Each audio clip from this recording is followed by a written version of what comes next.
Happy Friday, Andrew. Happy Friday night. I was trying not to sound like my normal self. I know, there we go. We've been trying that. It's very boring. It is very boring. You should probably do it again. No. All right. Why? I'm just asking. Where are we going? Man. Retake. Mark 6. Mark 6. Yeah, because we finished 5. Here we go. I'm excited. I'm ready. You want me to read it? Yes. You're not going to read it? No. Hello, everyone, by the way. We're so rude. Friday nighter, date nighters, whatever you want to call yourself. Yep. Hot taters. Ooh. There you go. Kind of like that. All right, Mark 6. And he went out from there and came into his own country, and his disciples followed him.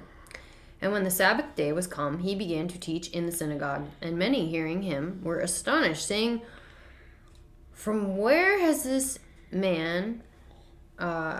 Sorry, I'm trying to un-King James my phone. Okay. "From whence hath this man these things? And what wisdom is this which is given unto him, that even such mighty works are wrought by his hands? Is not this the carpenter, the son of Mary, the brother of James, and Joseph of Judah, and Simon? Are not his sisters here with us?" And they were offended at him.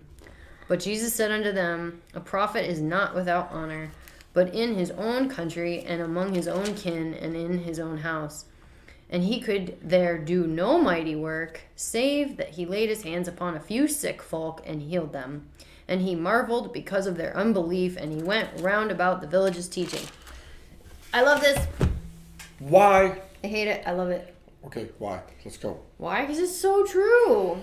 Why? It is so true. It's such crap. It's crap that you have to move out of your town for people to believe you.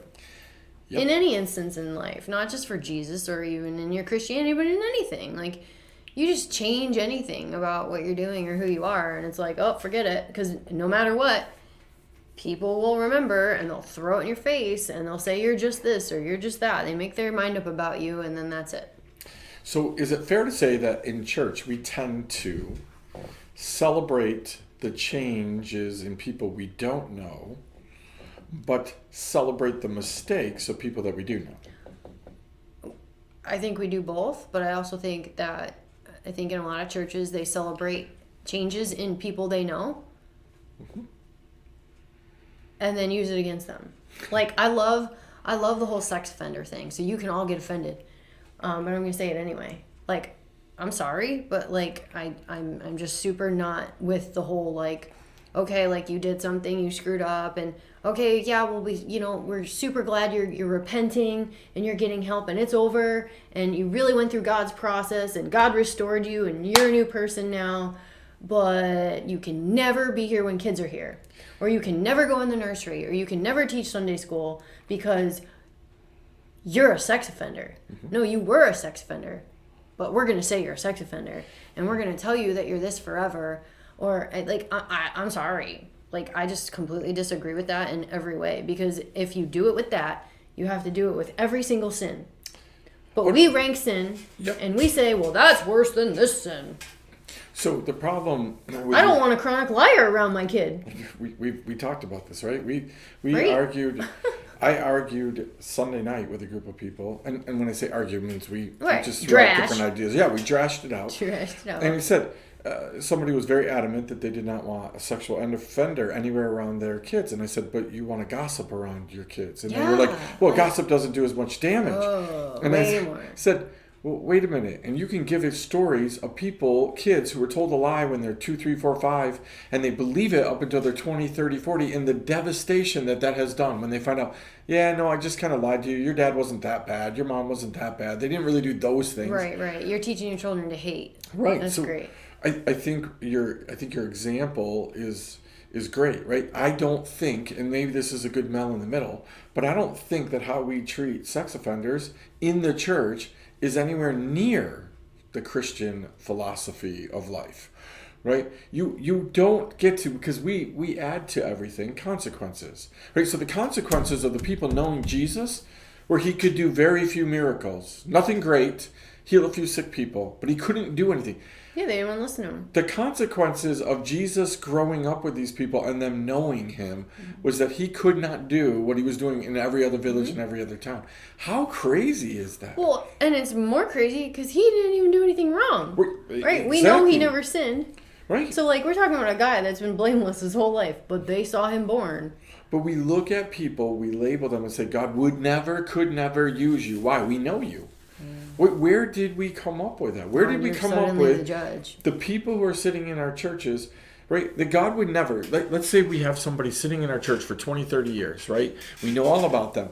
All of a sudden, they start getting prophetic words.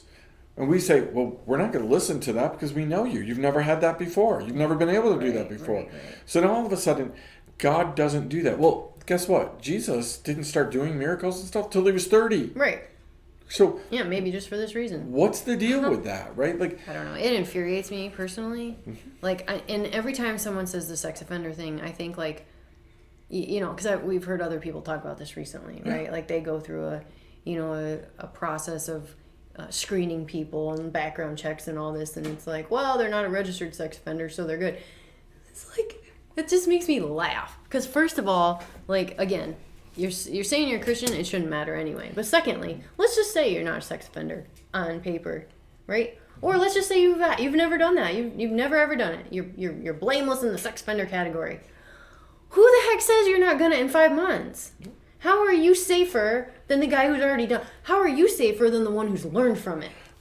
Aren't you actually more susceptible to becoming a sex offender than someone who's gone through it, repented, been restored, knows the damage it causes? Wouldn't you say that person's less likely to do it than the one who's never done it before? Well, it's funny because we, in church, we buy all of that, right? Oh, but we look at stats and we go online and we Google like likeliness of re-sinning in that category and blah, blah, blah. But we feel like we're safer with people if we don't know what they're really about, right? Right. So once we know somebody's liar, we actually can take that into account and be like, hey, you know what? I got to be careful here. It doesn't mean I'm not in a relationship. Doesn't mean I don't listen. Doesn't mean that what they're not saying isn't true. I simply know that they've lied, and I need to act as if they're not lying this time, but need to be smart, right? And say, hey, you know what? But the person that we think's been telling us the truth the whole time, but actually has been lying, those are the people we're going to be, we go to them for information. Wait, the second, I think it's funny because we ran into this today. The second that somebody becomes real or we get a little fidgety about that person, they're no longer worthy of us getting advice from. Like how crazy is that? We want to go get advice from people that we feel are worthy of us getting advice from, right? These people didn't feel like Jesus was worthy of healing people. So, what kind of moron do you have to be if you're sick to be, no, I don't want you to touch me and heal me, Jesus, because I know you. I knew you when you were 5. You're just the carpenter's son. Right. Like, that's just, it's true, though. Like, it is true. Your own family thinks of you differently. Mm-hmm. Right? They know all the ways you screwed up. Mm-hmm. And, you know, and God forbid you call them and say, hey, God told me this thing is going to happen, and you need to listen to me. Okay, right? Okay, we know you. Like, it's the same thing. It's like, but you go online and you make a video for a bunch of strangers who's like, oh, yeah, maybe. We should pray about that. Your own family doesn't say, hey, you know what? Thank you. I love you. I'll pray about that. No. You could at least, if you think I'm a screw up, at least say, I'll pray about it. At least have the decency, right? To, like, check it. That's why, like you said, the lying thing. Everybody has lied, at least once in their life. Yeah. Everyone has done these things. This is why we can't look at them. We can't look at them. We have to always be discerning. In every instance, with every person, we can't think about tomorrow. We can't think about yesterday. We have to think about right now. What are you doing? What are you doing right this moment? What spirit is inspiring this action that you're doing? Yeah. And it's on me to respond the right way. It's on me. What you do is on you. It's why we need to be continually looking for Jesus, right? So when we're looking for Jesus, so we're crying out for healing. Lord, please heal me, please heal me, please heal me. Somebody walks in our room and they say, hey, can I pray for you? And we're like, no, I'm waiting for healing. Right? Like we're constantly... And God would bring that person on purpose. Right. The person you don't want. Exactly. See, I say that all the time, right? Again, I preached this last Sunday, right? That God uses screw-ups, right? Screw-ups for Jesus. Mm-hmm. There ought to be great freedom in that. if as a church I started realizing, God uses screw-ups, that's what he does. Like, I don't go screw up so God can use me. That's not what I do. And I realize there's hope, and God's probably going to use those. You don't have to try. Everybody does. So, we look at things and we say, you ought to be like the person. I love what you said about the whole sexual offender thing, right? Who better to pray for us with the right humility, the right spirit, the right attitude, the right intentions than somebody who's fallen? And God has lifted them up. They know what it takes. Mm-hmm. But we go to the person who we perceive as never fallen to ask about falling. Right. And you know what they'll do? They'll give you a canned generic prayer they heard that they've recited 5,000 times. Yeah. And it's just going to be like, well, I'm saying these words. And that's just it. Because they don't know. Because their heart's not the same. Because they haven't felt it. They haven't been through it. Exactly, right? So we look at this whole thing. We say, you and I both played sports before. You just way earlier than me, right? But we look at that and say, wait. You said something about field hockey, right? Your field hockey team. The coach was a pretty good coach, right? Yeah, we had a coach that was in the Olympics. So Olympic coach. A coach that was in the Olympics. So everybody wanted to be coached by this person. Everybody wanted to be like, it was a big deal in your hometown, right? Why? Because they knew what it took to get to the Olympics, yeah. Right? So again, now, there's a downside of that. Mm. They know what it takes to get the Olympics, and they assume everybody wants to get to the Olympics, right? But the problem with this whole thing is that we look at times and we say, I don't want to be coached by the person who's never played field hockey before. Right. I want to be coached by the person who's played field hockey. Right. Like, that's what I want to do, right? Our good friend Mel just walked in the door. There's a rumor. I don't know that he's ever officially on video said it, but there's a rumor that Mel was in the Olympics. I heard that. Yeah, right? Yeah. Mel doesn't go around talking about being in the Olympics or at the Olympic Training Center, all this stuff, right? But I heard that he wasn't in it because he wanted to wait till it went to China. Oh, that's right. That's what we I did heard. Hear that last week on Mel in the Middle. I heard that he was like, you know what? I'm going to wait to be in the Olympics until I can go to China. And then I want to boycott it. Yeah. So then I waited to go till I was in China, and then I boycotted the fact that I was going to go. Right? Yeah. If you don't watch Mel in the Middle, this is what we heard. You're probably very confused. This is what we heard about Mel. You should watch Mel in the Middle. If I want to get into speed walking, am I going to ask somebody who barely walks? Right? No, I want to ask the person who speed walks. I'm going to try to keep up with Mel. So in churches, we've so genericized things and so sanitized things that we want everybody to be perfect. And we have, I think, listen, most people know I didn't do drugs in school. I didn't drink in school. I didn't have premarital sex in school. I used one swear word my entire life, and that in second grade got me so much soap that I can still taste it today, right? I didn't do all of these things, right? Man. I barely talked back to my mom. I never talked back to teachers. Like, I was a great kid. Did you sleep through school? Like, were you alive? No, I did nothing. Like, this is what you do. You do nothing except for take all your aggression out on tennis. But, right, I am not the person that you want to walk up to and say, Annie, how do I get through high school struggles? My kid's on drugs. Don't ask me. Don't ask me. Yep. My kids coming home drunk. Don't ask me. Right? Why would you ask me? Andy, what do you do for a hangover? I don't know. I don't. What is right? that? Do they make medicine for that? Andy, what do you like? Why would you ask me? You eat a big greasy cheeseburger first thing in the morning, and you drink a beer with it. I'm serious. Sounds about right. Right? But now listen. If you want to ask me what it's like to have a headache because you drink so much Pepsi in your life that when you don't drink a Pepsi you get a headache, talk to me. Right. When you want to talk to me about failing at the highest of levels in life, then please talk to me because I can tell you about that. When you want to talk about restoration and you want to talk about the need for it and all of these things, then come talk to me. That would be great, right? Mm-hmm. You should come and talk to me. Mm-hmm. But there are things that I ought to say, you ought to talk to the person who struggles with drinking. Right? Who struggled, who made it through. But again, and you should be brave enough to say, I don't know what I'm talking about. We're going to preach that. Yeah, you should preach that. Let's preach that on Sunday. I don't know what I'm talking about, so go ask someone else. That's exactly... Instead of trying to just pastor them anyway. Right, but we've got a bunch of fake people in the church. So if I said on a Sunday morning, just think at our church, if I got up and I said, do any of you struggle with drinking? Because I have a friend who needs some help with this area. Do any of you struggle with drinking, right? How many people are going to raise their hand? Well, not any of your deacons, because they would immediately be in trouble. None of your Sunday school teachers, because they're going to be in trouble. None of your normal people who would like to be any of those things are going to, because they're... The only person that's going to struggle is the guy we know or the woman that we already know is an alcoholic and they're in AA 3 times a week, and they might be brave enough to raise their hand. But that's crazy. Mm-hmm. We ought to know our people. We ought to know what they're struggling with, and we ought to be able to team them up, right? Again, what's wrong in a church with saying, my weakness is gossip, my weakness is lying, I'm really working on this, I'm really struggling? I think every person in our church, whether they love me, hate me, have ever talked to me more than once, or not more than once, they all know what I struggle with. Exactly. I have said it 5,000 times. You have said it. I am not shy. I am very open about it. And it's good. It helps things, right? People know, and it's,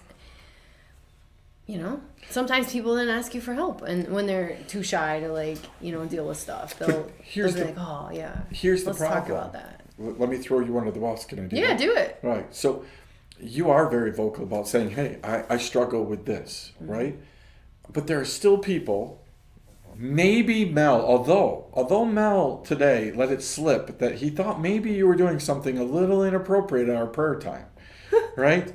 He saw your green tea and he was thinking... Oh, yeah, that I was drinking a beer? He thought that down here at the center you were drinking a beer. At 9 in the morning. This might come up in Mel in the Middle today, gross. Right? He might have to defend himself. Yeah. Right? But way to judge a book by its cover. But you were pretty open about your struggles. Yeah. Right? Not just, several struggles that you've had. You're like, I'm really struggling in this area. Not with beer, guys. Not with beer.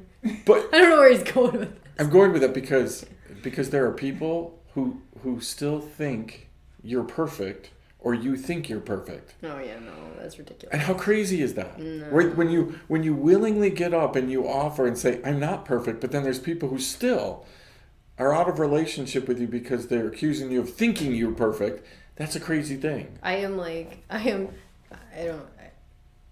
think I'm the most self-aware person I've ever known.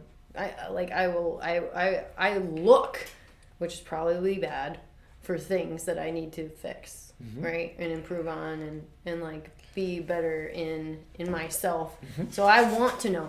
If you see me doing something, I want you to tell me. I want you to be like, hey, listen, I think this is off, or I've been watching you, I heard you, or what. I want to know, immediately. It will never offend me. I will be so thankful when someone tells me that stuff, because I don't want to just blindly just go about my life and keep sinning and screwing up and all that and hurting people and everything like that. So I'll tell you I am the furthest thing from perfect. That's ridiculous. Well, we're also in those moments, we're offering people an opportunity to invest in their lives. Yeah. Right? But also, we're offering them an opportunity to maybe work on their weaknesses. Hey, listen, save yourself the trouble of gossiping. I'm going to tell you that I'm struggling and give you permission. So if you think something's goofy is going on, please tell me. Right? But again, I love what you said because it ties back into this story, right? People who are self-aware and really want to fix things know they have a need for Jesus. Yeah. So Jesus shows up in our hometown and we're ecstatic because we want to fix things. But these people, Jesus shows up in their hometown and they just are focused on who Jesus is and the fact that they know him, and they don't want him to fix it. I wonder if there's people today listening that know Jesus so well that they won't let him fix anything. See, it seems like a really out there thought. We asked this, was it last night, or we said, how did this start? So we were talking with someone about our connection with Jesus and how there's those moments where he talking to him and he's really talking to you and you're like, oh, don't leave, keep talking to me, keep telling me. And then and then he goes, not really, but he goes, stops talking to you, whatever the moment is that you're with the Holy Spirit. But then then you've got these days where you feel like, where are you? You're not talking to me, right? And I brought up like this last chapter of Mark, right? Where I said it was a blessing to these people almost that they had to hunt Jesus down. Yeah. They had to go find him physically and be like, can I touch you? Yeah. Like, and I said, oh, we think, well, what a great blessing now. He's right here with us. And I'm like, no, it's not. Because now we're like, oh, he's just here. Whatever. Hey, Jesus. Oh, yeah. Okay, you're here all the time. Mm-hmm. Like, we take it for granted that he's there all the time. And we just ignore him. And it's crazy. So back in the 80s. Where were we going with that in the beginning? Because I think I went off. No, you did good. Because I think I can tie this all back in. Because I love the fact that these people sought Jesus. And Jesus actually went to his hometown. Nobody there was seeking him. Right. They knew who he was. They weren't seeking him, right? I love that. Well, there were people that needed him, obviously. In the 80s, right? In the late 80s, at camp meetings and church service and stuff like this, somebody came up with this brilliant idea, probably way before this, but that's what I saw, of taking an empty chair, putting it on the stage, right? And saying, hey, we're going to invite Jesus to come and be a part of the services. I think it's fantastic. But every time I saw that happen, they would at the beginning say, we're going to invite Jesus to come into the service. We want him to be here. Set the extra table. Like they were all about that. Tables at dinner time. Set the extra seat. Invite Jesus, right?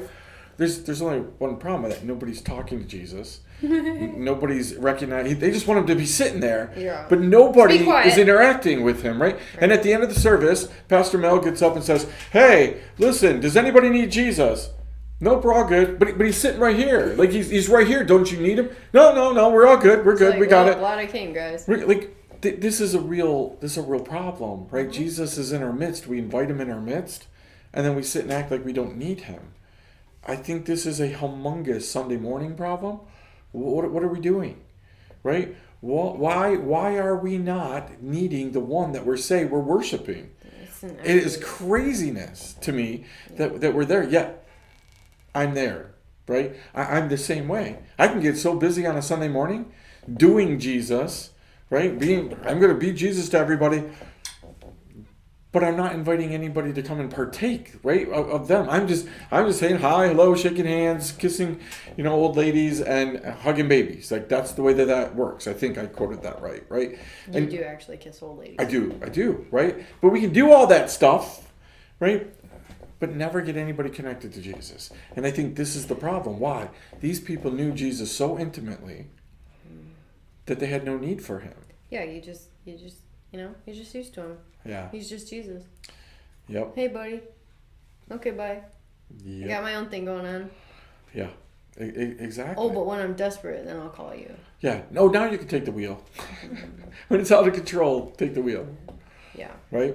Yeah. Which, by the way, guys, when I said I want to know things so I can fix them, that used to mean, like, my obsessive, like, independent, I can do it, self-help, study all the medical book, person. That's what I was. And I was like, and I still research things, obviously, because, that hasn't changed. But God's teaching me that I can't fix anything. So you're not troubleshooting your own problems all the time? I'm trying not to. I'm trying really not to. I'm trying to, because, I was on the right track in a way with that, where I said, like, okay, God's giving me the ability to do this. Yeah. God's giving me the mind to research these things and the smarts to figure it out and blah, blah, blah, blah, blah. But then I would still steal his glory and say, well, I fixed myself. Right? So, like, God gave me all the tools, but I fixed myself. Look what I built. I did it. I did. And I read. And then once I realized that, oh man, I think I spent a week straight repenting. Literally. For something years after. And so, I'm realizing when I say fix it, I mean, like, get with God on it and figure it out. And figure out how I need to change. Because sometimes you do need to change. Yeah. And God will teach you how to change, but you got to go to God and you got to ask him. You got to say, I got this thing and I need it fixed, God. And there's been times where I've said, I can't do it. Like, my problem. And I've yelled out to him and I've been like, God, I cannot fix this. I've screwed it up for 30 years and you need to fix it. Mm-hmm. And he has. Mm-hmm. But it's when you get to that, I cannot do this. I punt. I punt to you. So when Jesus is in your midst and you actually have a need for Jesus, right? Like, too many times Jesus is in our midst, we just don't have a need for Jesus.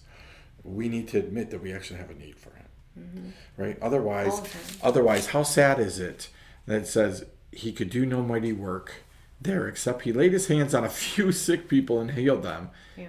And he marveled because of their unbelief. So sad. It's not, there's no way that I want Jesus to say that about Lakeview Community Church or any other church. Right? So sad. He marveled at our unbelief. Craziness.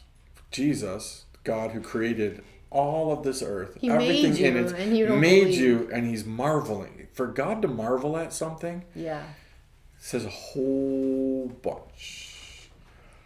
All right. Scrunchy faces when I hear marvel and hates and angers and all those words that God says. I'm like, I don't want that. True. You better wrap it up. Listen, date nighters, you better believe.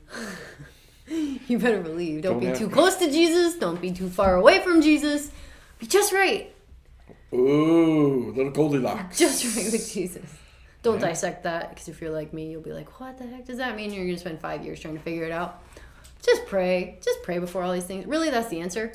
Pray. Yeah. Pray. When the stuff's going on in church, pray first. When you're making a decision, pray first. When you think you have a problem, pray first. When someone tells you you have a problem, pray first. When you think someone else has a problem, pray first. When it's all going good. Yeah, don't forget. First. Like, don't forget about God when things are good. Don't forget that he's still sitting next to you right here. We call this date night with Jesus, not because we're on a date, but because we're on a date with Jesus. Like, we're saying he's here, he's here, he's here. Right? That's why this is called, well, it was called date night with Jesus. If you're an OG, then you know that. But we had to change it because of Facebook. But yeah, guys, just keep him number one, keep him first, and pray and figure it out and do what he says. Don't be stupid. Follow Jesus. That's a seed video, so go watch it. We love you guys. Have a great Friday night with Jesus and whoever you are with. We will see you next week.